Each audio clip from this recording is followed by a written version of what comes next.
नेपाल में नई सरकार के बाद लागू किए गए एक सख्त कस्टम नियमों ने भारत और नेपाल के सीमावर्ती व्यापार पर बड़ा असर डाल दिया है। पालन शाह के नेतृत्व वाली नीति के बाद लोगों और व्यापारियों में नाराजगी बढ़ती जा रही है, जिससे बॉर्डर इलाकों में तनाव की स्थिति बन गई है। बता दें कि नेपाल में हाल ही में लागू किए गए कस्टम ड्यूटी नियम में भारत नेपाल सीमा पर हलचल मचा दी है। बालन शाह के नेतृत्व वाले प्रशासनिक शक्ति के बाद से ये नियम और भी कड़ाई से लागू किया जा रहा है, जिसके चलते सीमावर्ती इलाकों में रहने वाले लोगों और व्यापारियों को भी भारी दिक्कतों का सामना करना पड़ रहा है।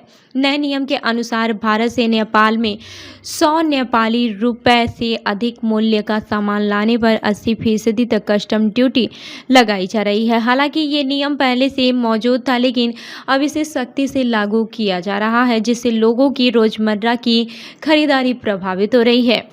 धारचूला से लेकर दार्जिलिंग तक के बॉर्डर मार्केट में नेपाली ग्राहकों की आवाजाही काफ़ी कम हो गई है। पहले जहां लोग भारत से किराना, कपड़े, दवाइयां और शादी ब्याह का सामान बड़ी मात्रा में खरीदते थे, अब वे केवल ज़रूरी सामान ही खरीद रहे हैं या कई बार बिना खरीदारी के ही लौट रहे हैं।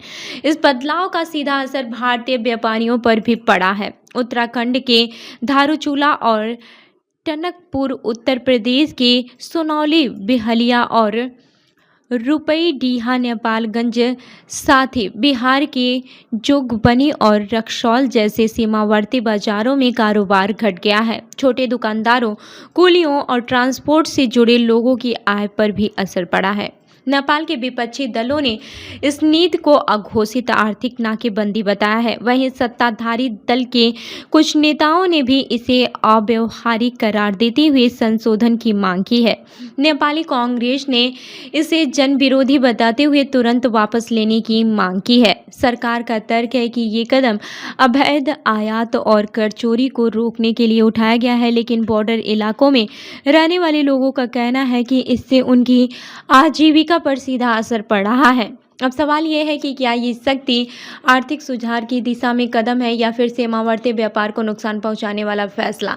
इस पर बहस लगातार तेज होती जा रही है। तो इस खबर पर आपकी क्या राय है, हमें कमेंट करके जरूर बताएं और ऐसी ही अन्य खबरों के लिए हमारे चैनल को लाइक करें, शेयर करें और सब्सक्राइब करना ना भूलें। मिलते हैं अगली खबर में, तब तक के लिए देखते रहिए आर्यल न्यूज़। धन्यवाद।